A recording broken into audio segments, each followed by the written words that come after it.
제가 지난 몇 주 동안 그토록 비판하였던 10월 27일 200만 연합예배가 드디어 끝났습니다.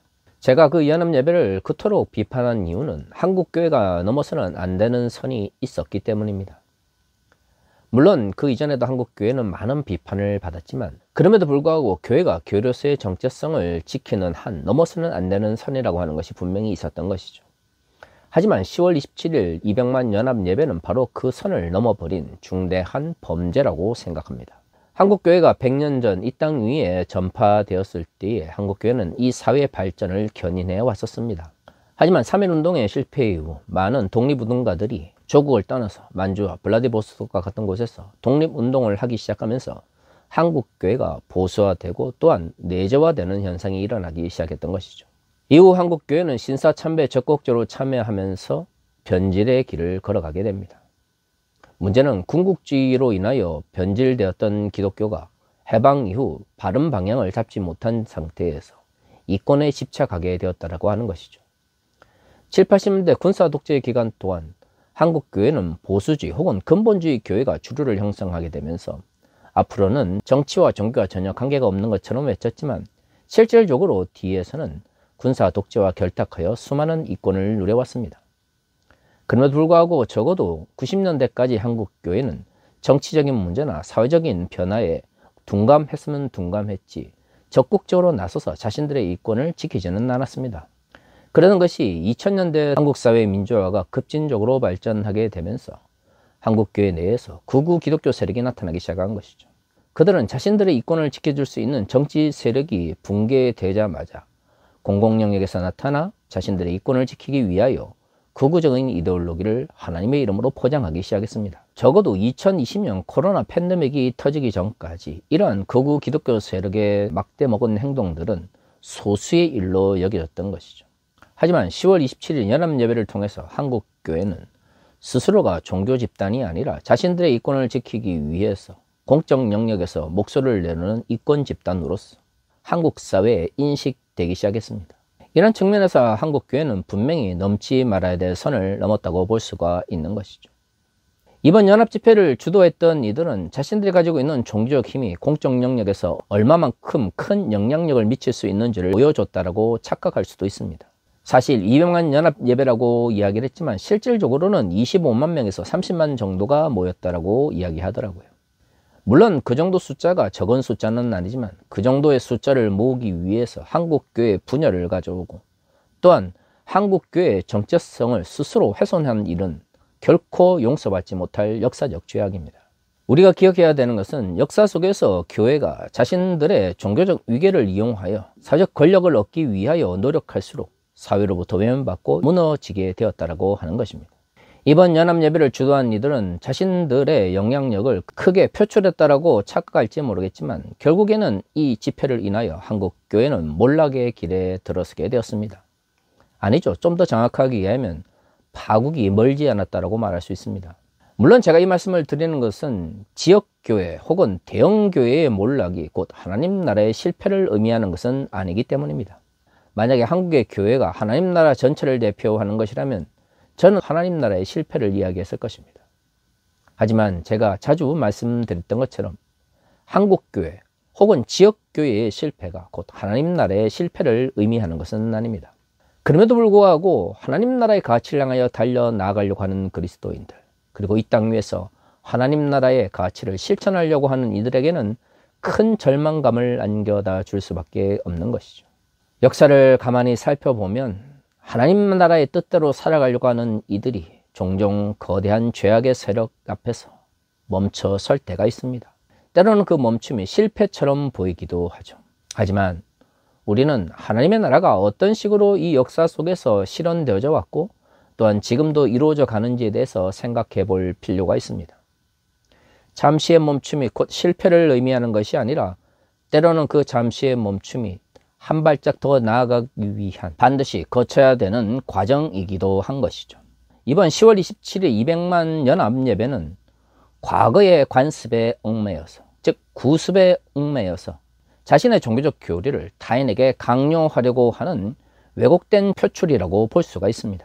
근대사회 등장 이후 민주주의가 급속하게 발전해 왔지만 그럼에도 불구하고 민주주의 내에서 구습에 기반하여 잘못된 종교적 가치가 민주주의를 가로막았던 현상은 종종 발생했던 것이죠. 하지만 이것은 이미 근대 민주주의의 이론을 정립했던 이들에게서 예상되었던 위협이었습니다. 현대 민주주의의 기반을 닦았다고 평가되어지는 존 스튜어트 밀은 자유론에서 이렇게 이야기했습니다. 관습은 격언에서 말하듯이 제2의 본성일 뿐만 아니라 계속적으로 제1의 본성으로 오인되고 있다. 관습은 인류가 상호 간에 강제하는 행위 규범에 대한 의심을 하지 못하도록 하는 데 가장 완벽한 효력을 나타낸다. 그러나 행위의 문제에 관한 한 의견이 이성의 지지를 받지 못하는 경우에 그것은 한 개인의 선호로 간주될 수밖에 없다. 그리고 만일 주어진 이유가 다른 사람에 의해 느껴진 유사한 선호에 단순히 호소한다면 그것은 여전히 한 사람이 아닌 많은 사람의 기호에 불과하다. 그러나 일반인에게는 그렇게 다른 사람에 의해 지지된 그 자신의 선호가 자신이 신봉하는 종교의 교리에 명백하게 기재되지 않은 도덕, 기호, 예의에 관한 그의 모든 관념을 일반적으로 설명해주는 완전하게 만족스러운 이유일 뿐만 아니라 유일한 이유이다. 심지어 그 종교적 교리에 대한 해석을 제시하기까지 한다. 존 스튜어트 밀은 인간이 특정한 역사 속에서 형성한 자신들만의 독특한 관습이라고 하는 것이 현대사회의 민주주의에 부정적인 영향력을 미칠 수 있다고 생각했습니다. 오래된 관습, 즉 구습이라고 하는 것은 사람들이 만들어 놓은 것임에도 불구하고 마치 그것이 인간이 태어날 때부터 주어진 특성인 것처럼 사람들에게 잘못된 생각을 심어준다고 하는 것이죠. 문제는 그것이 단순히 구습에서 끝나는 것이 아니라 종교적인 가치와 결합해서 종교적 가치를 왜곡시키는 경우에 발생하게 됩니다. 종교와 아무 관계가 없는 구습에 따른 잘못된 판단임에도 불구하고 그것이 종교라는 이름으로 정당화되는 순간 그것은 민주주의의 개별성을 억압하면서 민주주의 체제를 훼손하거나 위협하는 걸림돌이 된다라고 하는 것이 자유론에서 말하고 있는 밀의 주장입니다. 10월 27일 200만 연합 예배는 존 스튜어트 밀이 경고하였던 이러한 잘못된 종교적 기호가 가져올 수 있는 부정적 영향력을 대표적으로 보여주고 있습니다. 교회의 주류적 흐름들이 하나님 나라의 가치가 아니라 자신들의 이권이나 이해관계 혹은 권력에 집착하여 잘못된 방향으로 나아갈 때 이에 저항하려고 하는 이들은 절망하거나 혹은 실망할 수밖에 없습니다. 저 역시도 지난 4년 동안 그런 극단적인 경험을 많이 했던 것 같아요. 인천 새서만교회 그루밍 성폭력 피해자들과 피해 교인들과 함께 하면서 그들을 도우면서 저 역시도 하나님 나라의 가치를 위하여 달려간다라고 노력을 했지만 교단이나 혹은 대형 교회들의 잘못된 그리고 그들의 이권에 집착하는 모습들로 인하여 피해를 입을 때 멈춰 설 때도 있었습니다. 그럴 때마다 저도 그런 생각을 했었습니다. 과연 아무런 힘을 가지고 있지 않은 내가 불의한 세력에 맞서 싸운다고 해서 무엇이 변할 수 있을까라고 말이죠. 그런 생각들이 반복해서 들었음에도 불구하고 제가 지금까지도 그루밍 성폭력 피해자들과 함께하며 그 가해자들에 대해서 계속해서 비판적인 목소리를 낼 수 있었던 것은 우리가 죄악된 세력 앞에서 잠시 멈추어 설 때도 있지만 그것이 곧 하나님 나라의 실패를 의미하는 것이 아니다라는 생각을 가졌기 때문입니다. 작년에 제가 예장합동교단으로부터 제명 출교를 당했을 때에도 그러한 생각으로 인하여 버틸 수 있었습니다. 물론 저도 사람이기 때문에 그러한 모든 것들이 기쁨으로 다가오지는 않았습니다. 제가 당뇨가 있는데요. 제명 출교를 당한 지 한 달 정도는 여러 스트레스로 인해서 당 관리가 잘 되지 못했던 때도 있었습니다. 아무리 하나님 나라의 가치와 하나님의 공의를 바라보면서 나아간다고 하지만 인간이기 때문에 뭔가 내가 감당할 수 없는 일들 혹은 내가 이길 수 없는 힘 혹은 세력을 만났을 때 때로는 멈추고 때로는 절망하기도 하는 것이죠.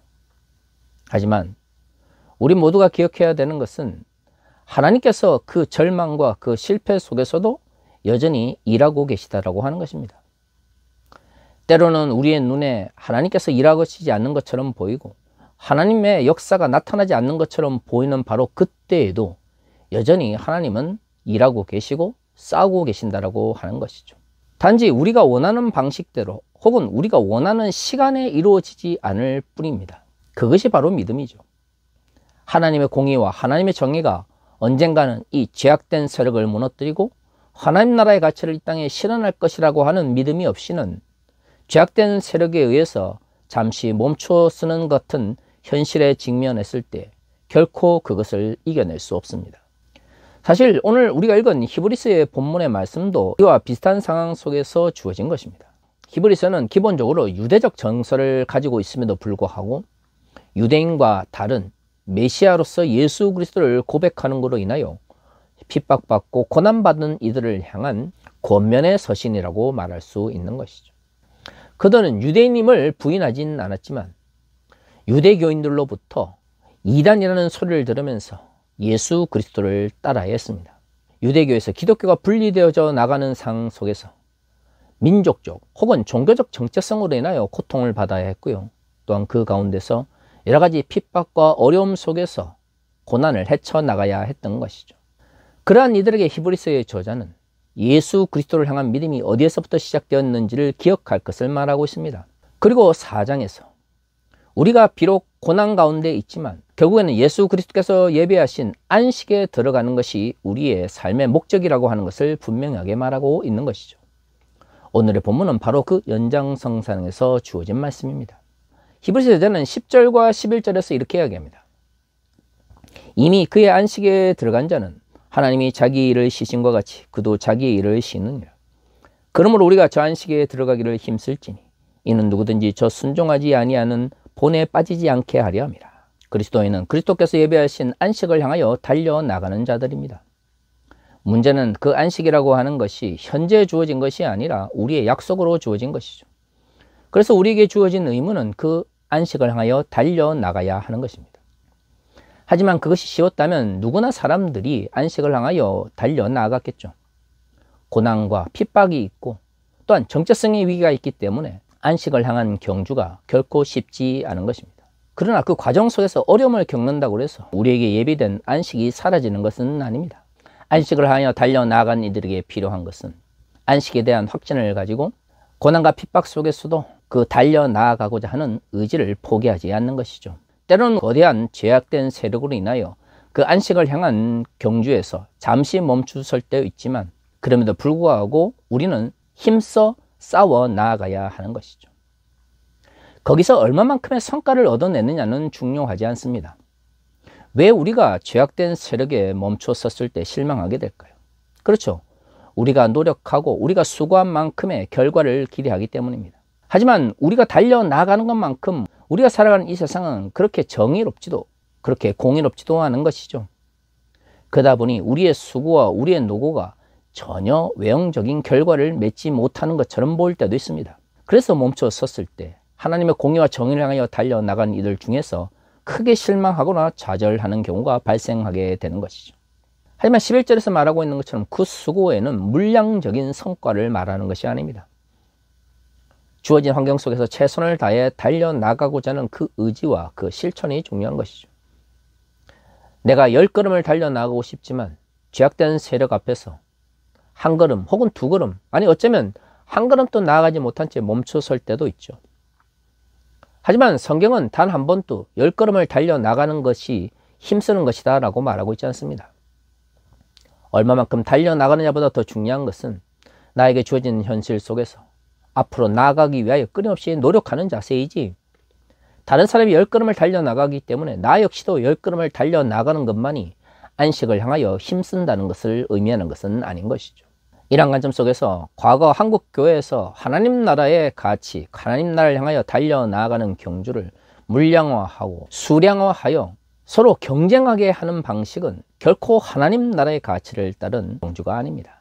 우리가 최선을 다해 나아가지만 때로는 우리가 멈춰서 있을 때에도 결국에는 하나님께서 일하시는 것이죠. 그래서 12절에서는 안식을 하는 경주를 이야기하고 나서 다음과 같이 이야기합니다.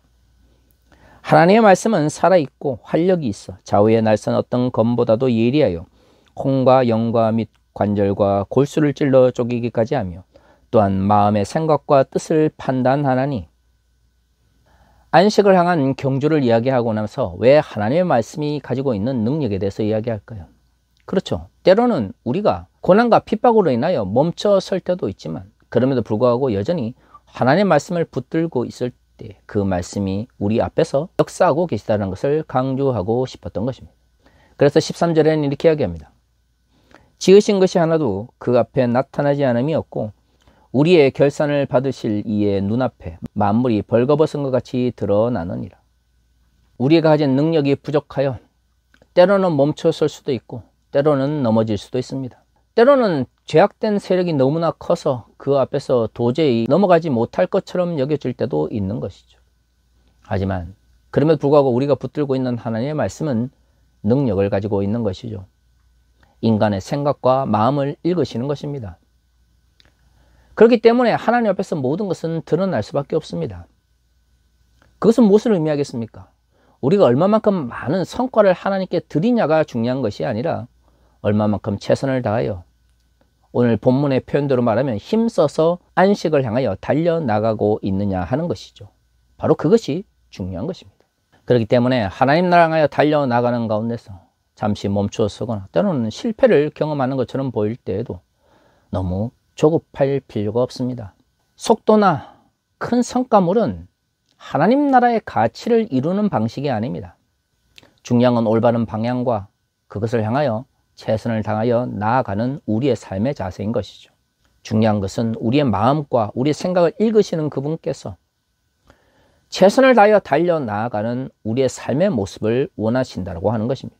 14절에서 16절은 이렇게 이야기합니다. 그러므로 우리에게 큰 대제사장이 계시니 승천하시니 곧 하나님의 아들 예수시라. 우리가 믿는 도리를 굳게 잡을지어다. 우리에게 있는 대제사장은 우리의 연약함을 동정하지 못하실 리가 아니요 모든 일에 우리가 똑같이 시험을 받으시니로되 죄는 없으시니라. 그러므로 우리는 긍휼하심을 받고 때를 따라 돕는 은혜를 얻기 위하여 은혜의 보좌 앞에 담대히 나아갈 것이니라. 오늘의 본문에서 말하고 있는 것처럼 히브리서의 저자는 안식을 향한 경주에서 힘쓸 것을 이야기하고 나서 우리의 생각과 우리의 마음을 읽으시는 하나님의 능력에 대해서 이야기합니다. 그리고 나서 우리를 위하여 중보하시는 대제사장이신 예수 그리스도에 대해서 이야기하고 있는 것이죠. 그분은 우리의 연약함을 아시고 또한 몸소 그 연약함을 십자가에서 경험하셨습니다. 그래서 우리가 거대한 제약된 세력 앞에서 우리의 능력의 부족함을 인하여 넘어지거나 실패하거나 때로는 멈춰선 것처럼 보일 때에도 우리의 마음을 읽으시고 우리의 열정과 우리의 최선을 받으시는 것이죠. 그렇습니다. 히브리서의 저자는 죄악된 세력 앞에서 안식을 향한 경주를 달려나가는 그리스도인들이 때로는 멈춰서고 때로는 실패하고 때로는 넘어질 때 다시 일어날 수 있는 힘에 대해서 이야기합니다.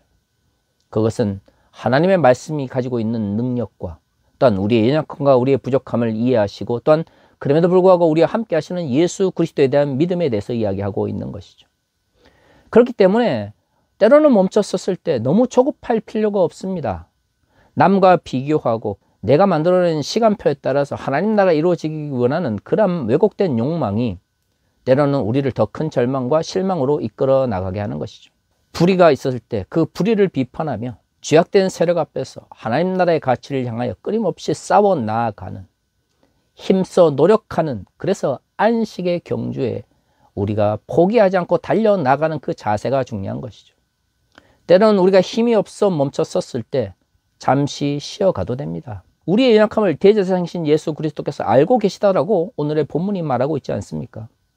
그분이 우리의 능력과 우리의 마음을 모르시기 때문에 인간 관리자나 지도자들처럼 막무가내로 앞으로 달려나가기를 책짓질 하시는 분이 결코 아닌 것이죠.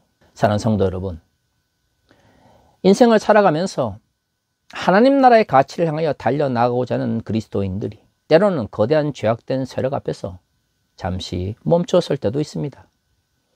바로 그때 우리가 기억해야 되는 것은 우리의 멈추섬이 곧 하나님 나라의 실패를 의미하는 것이 아니라고 하는 것입니다. 거대한 벽을 느낄 때 때로는 멈춰서서 잠시 숨을 고르셔도 됩니다. 때로는 눈물 흘리셔도 됩니다. 때로는 쉬어가도 됩니다. 대제사장이신 그분께서는 우리의 연약함을 알고 계십니다. 그러나 우리가 기억해야 되는 것은 결코 안식을 향한 경주를 포기해서는 안 된다고 하는 것이죠. 역사 속에서 민주주의는 끊임없이 실패와 좌절을 경험해 왔습니다. 그럼에도 불구하고 그 민주주의를 지키고자 하는 숨없이 많은 이들의 눈물과 땀과 피가 있었기 때문에 지금의 민주주의가 유지될 수 있었던 것이죠. 역사를 움직이시는 하나님, 역사의 하나님을 정말로 고백한다면 불의한 세상 속에서 하나님 나라의 가치를 향한 경주를 포기하지 마십시오.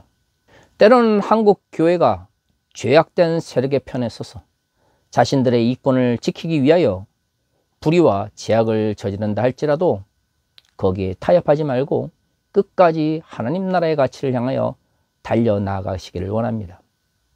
비판의 목소리를 거두시지 않기를 바랍니다.